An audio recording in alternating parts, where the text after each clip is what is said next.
it feels like writing is suffering, kind of. When I see like just these great writers in history talk about writing, it seems like it's really hard. It's a kind of torture. Hemingway and there you have the Kerouac stories that you just kind of flows out of you. But a lot of times it's like really disciplined day after day. You're really digging and digging.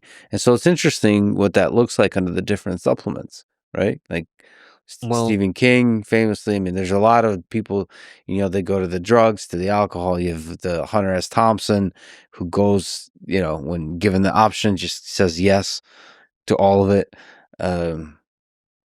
And the mind is a weird thing. And a lot of writers talk about like they're not really developing the ideas. They're plugging into they're channeling a right. voice from somewhere else.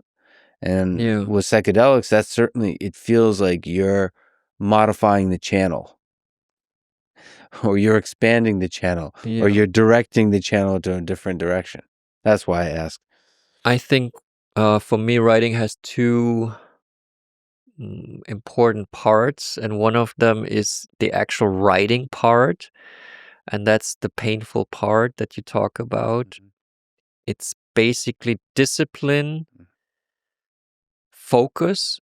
It becomes harder and harder to focus because of the telephone. Yeah, distractions. Yeah. There's a place in Switzerland, the Nietzsche House. I go there as much as I can to write. It's in Sils Maria. It's quite high up. Nietzsche went there every summer from 1882 to 1888, with the exception of 1887. Didn't go that summer. I don't know why. And he stayed there for 3 months and wrote most of his work in that room. And that room is still there, and his desk is still there. And you can rent rooms in that Nietzsche house. And I rent. It's great. And I do this as often as I can. And only there am I able to switch off the phone in the morning. I don't even switch it on.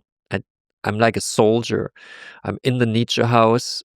Also, Nietzsche house is magical. So it gives you don't. I would never take drugs in the Nietzsche house because it would disturb that clarity that is in that house.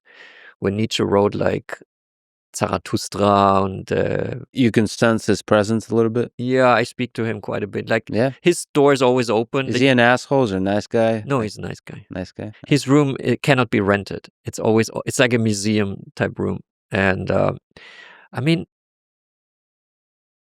I never thought of him as an asshole. I mean, he's a total weirdo, obviously. Had issue, like struggled getting laid. Yeah, I think he had a lot of problems. Yeah. That's one of them. Yeah. But he had a lot of good qualities too. But he's also part of Stone Sapiens because he did experiment with drugs there, and he writes about it. It's very hard to find, but in the Nietzsche house, I found a book on Nietzsche's medicine history, and he takes quite a bit of hashish. He smokes. Is it to help with the stomach issues or whatever? No, or he's interested in what happens in the brain, and interesting. this comes back to your question. How did the drugs change my writing? Well, first of all, it's this discipline. I can do it up in the Nietzsche house. I can also do it sometimes in Berlin. It's just sitting there trying to focus and writing. But what you need, of course, is the inspirational part.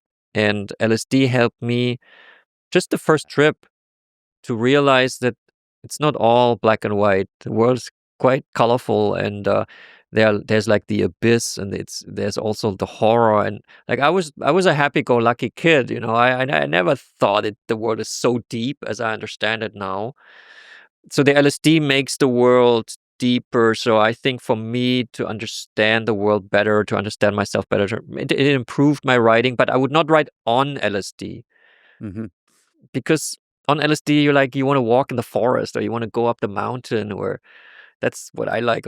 I would never like sit in front of the ugly computer with a stupid like screen and write, Maybe I would lie in the mountains with a notebook and kind of write like poetic lines, and that could be done on LSD because you have, like when I was researching Stone Sapiens, I did one LSD trip from the Nietzsche house. I went quite high up in the mountains on LSD, and I came, and it was not. I just thought about the book and kind of looked at the different chapters. Does it work together, like kind of like macro, without taking too many notes, just kind of letting it play out in front of in my mind. But then when I walked down, I passed a cave, Mhm.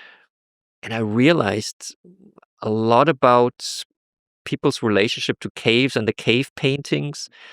How actually the cave walls, you see all the arteries of the rocks, and I mean, on LSD you see all of that, and you like see how alive that is, and how beautiful it actually was by humans to then use that canvas and work your cave paintings in there. I mean, I never had the appreciation of that before. Yeah, you're right. You are able to detect on psychedelics the aliveness of the details, if we can put it this way. For me, it's a very creative drug. But for other people, it might not be, So I cannot advertise it, because also if you have a psychological problem, maybe it's overwhelming. Yeah, that's actually a good thing to say at this moment. Like from my perspective, and maybe you can comment on it. In general, when people ask me, because I've done psilocybin a few times and I did ayahuasca and I've talked about it.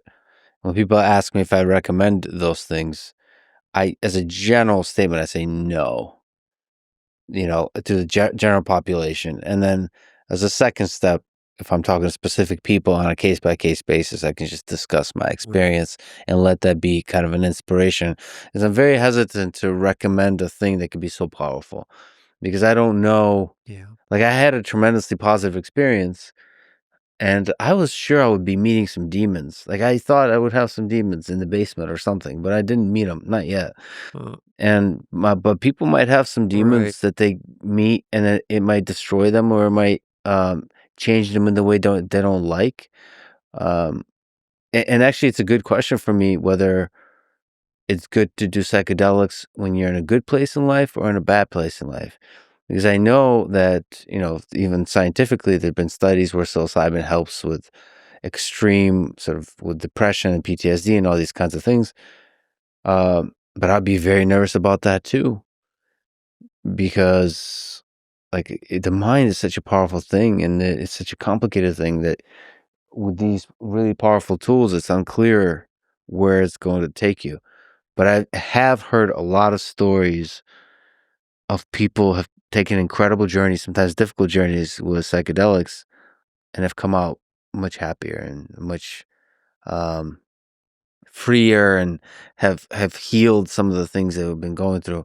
But when people ask me to recommend or not, I'm just too afraid to say yes. I think the right thing is always as a general no. Be very careful. Yeah, I think it would be irresponsible to recommend it to people you don't see, Right.